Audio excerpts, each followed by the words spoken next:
کہ اگر وہ استعمال کریں تو ان کے تھائرائڈ کا فنکشن صحیح ہوگا اور ان کو زیادہ پسینہ آنے کی مسئلے سے وہ ان کی جان چھوٹ جائے گی۔ پھر ایسے مریض آ جاتے ہیں کہ جن کو شوگر نہیں ہوتا یا ڈائبیٹک وہ نہیں ہوتے، لیکن وہ شوگر یا مٹھاس کی وہ جو ہوتی ہے خوراک جو ہوتے ہیں وہ ان کو کم استعمال کرتے ہیں۔ جب کم استعمال کرتے ہیں تو اکثر وہ ہائپوگلیسیمک ہو جاتے ہیں، یعنی ان کا شوگر لیول ڈاؤن ہو جاتا ہے۔ تو اس میں تو دوائی کی بھی ضرورت نہیں ہے، کوئی زیادہ گلوکوز یا میٹھی غذا کھا کر وہ اپنے شوگر لیول کو بڑھا سکتا ہے، جس سے اس کے پسینے زیادہ پھر نہیں آتے۔ جس طرح دوستو میں آپ کو بتاتا رہتا ہوں کہ ہر مرض کے پیچھے کوئی نہ کوئی وجہ ہوتی ہے اور اس وجہ کو آپ لوگ ڈائگنوز کیا کریں۔ جس طرح بعض کینسرز ہیں جس کی وجہ سے اس کو زیادہ پسینے آتے ہیں اور وہ ہائپر ہائیڈروسس کا مریض بن جاتا ہے۔ اس کے علاوہ ہارٹ اٹیک میں بھی یہی ہوتا ہے کہ اگر گرمی نہ بھی ہو، سخت سردی بھی ہو، تو اس میں بھی پسینے حد پار زیادہ آتے ہیں، تو ہارٹ کی ٹریٹمنٹ کرنی چاہیے۔ اس طرح کچھ اعصابی امراض ہوتے ہیں کہ بعض لوگ بڑے اینکشیس سے ہوتے ہیں، تھوڑے سے ٹینشن، تھوڑی سی پریشانی سے وہ بہت زیادہ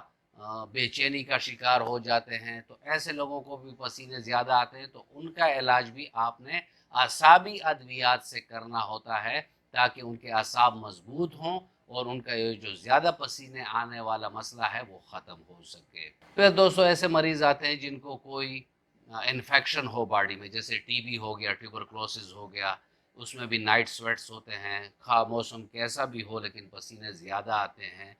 تو وہاں بھی آپ نے اس کے ٹی بی کا علاج کرنا ہے۔ تو جب اس کا ٹی بی کا علاج ہوگا تو اس کے پسینے بھی ٹھیک ہو جائیں گے۔ پھر دوستو فوکل ہائپر ہائیڈروسس کا مسئلہ آتا ہے۔ یہ ایک جینیٹک مسئلہ ہوتا ہے کہ جلد میں کوئی نقائص آ جاتے ہیں جس کی وجہ سے جو سویٹ گلینڈز ہیں وہ اب نارملی ایکٹ کرنا شروع کر جاتے ہیں، جس سے ہتھیلیوں پر، پیر کے تلووں پر، بغل میں بے تحاشا پسینہ آتا ہے۔ تو یہاں بھی آپ ان علامات پر میڈیسن دے سکتے ہیں۔ لیکن دوستو میں آپ کو جو السیف ہومیوپیتھی کا جو رجیم بتاؤں گا وہ اکثر کیسز میں بہت کامیاب اور بہت بہترین رزلٹ آپ کو دے گا، اور پہلے ہی 3-4 روز میں آپ کو محسوس ہوگا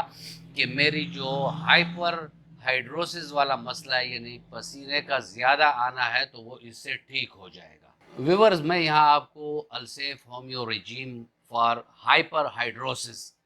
کے بارے میں بتاؤں گا،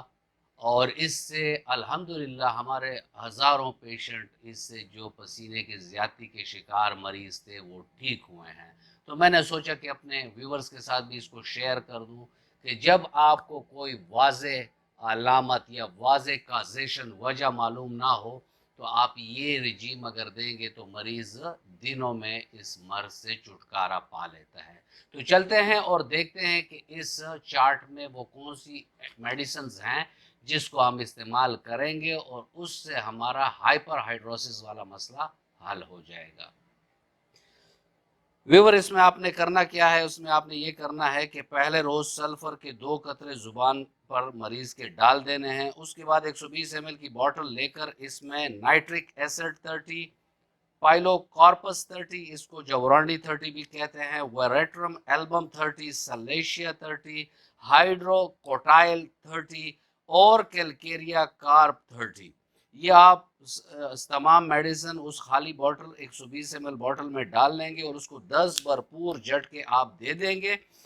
اس کے بعد اس سے آپ 15 قطرے صبح، دوپہر، شام 20 ml کے پانی میں آپ اپنے مریض کو دیں گے تو اس کا جو ہائپر ہائیڈروسس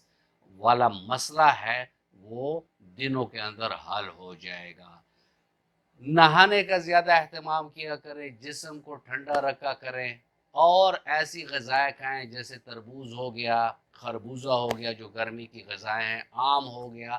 کہ جس سے آپ کے جسم کا حرارت جو ہے وہ اپنے نارمل لیول پر رہے اور آپ ایسے ہائپر ہائیڈروسس یعنی اضافی پسینے سے اپنے آپ کو بچا سکیں۔